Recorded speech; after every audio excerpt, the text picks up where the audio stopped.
कन्यादान पाठ का विस्तृत सारांश और भावार्थ।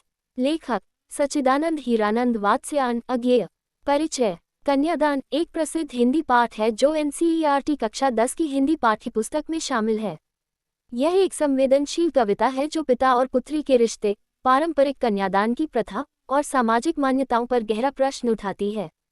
विस्तृत सारांश। ये कविता एक पिता की मानसिक स्थिति को दर्शाती है जो अपनी बेटी का विवाह करते समय समाज की परंपराओं और अपनी व्यक्तिगत भावनाओं के द्वंद्व से गुजर रहा है।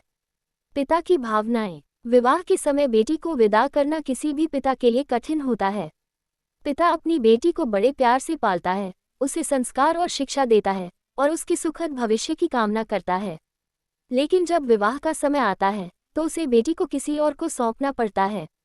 कन्यादान की परंपरा पर प्रश्न। कन्यादान शब्द अपने आप में गहरे अर्थ रखता है।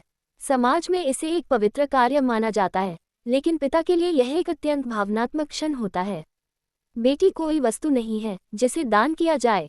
यह विचार पिता को व्यथित करता है। त्याग और समाज की सच्चाई। पिता इस सोच में पड़ जाता है कि क्या सच में वह अपनी बेटी को दान कर सकता है। क्या ये सही है कि वर्षों के प्यार और परवरिश के बाद वह उसे किसी और के हाथों सौंप दे। ये त्याग उसे अंदर से झकझोर देता है। नवीन विचारधारा। ये कविता पारंपरिक सोच के खिलाफ एक नई विचारधारा प्रस्तुत करती है। ये बताती है कि बेटी कोई वस्तु नहीं है जिसे दान किया जाए। वह एक स्वतंत्र अस्तित्व रखती है और उसे अपने निर्णय लेने का अधिकार होना चाहिए। भावार्थ। पिता और बेटी का रिश्ता। ये कविता पिता और बेटी के प्रेम, स्नेह और बंधन को दर्शाती है।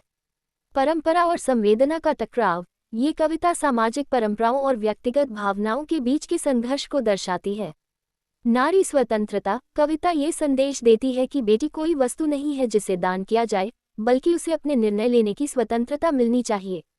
समाज की रूढ़ियों पर सवाल। ये कविता विवाह और कन्यादान जैसी प्रथाओं की तार्किक समीक्षा करती है और सोचने पर मजबूर करती है कि क्या ये सही है। निष्कर्ष। कन्यादान केवल एक पिता के मनोभावों को व्यक्त करने वाली कविता नहीं है, बल्कि यह समाज की पुरानी परंपराओं को चुनौती देने वाला एक विचारशील संदेश भी देती है। ये पाठ हमें सोचने पर मजबूर करता है कि हमें नारी को समानता और स्वतंत्रता के अधिकार देने चाहिए, न कि उसे किसी की संपत्ति समझकर दान करना चाहिए।